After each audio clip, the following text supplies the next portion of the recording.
farma annabi. Lokaci ne da yanzu za mu shagalta da yawan salati ga annabi, mu shagalta da yawan halarto da jin girman annabi a zuciyarmu.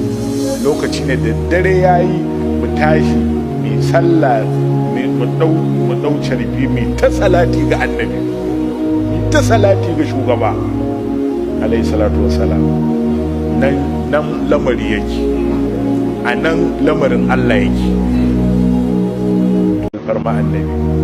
Lokaci ne da yanzu za mu shagalta da yawan salati ga annabi, mu shagalta da yawan halarto da jin girman annabi a zuciyarmu.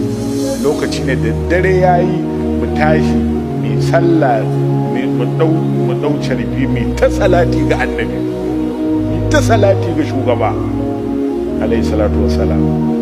Nan lamari yake, a nan lamarin Allah yake.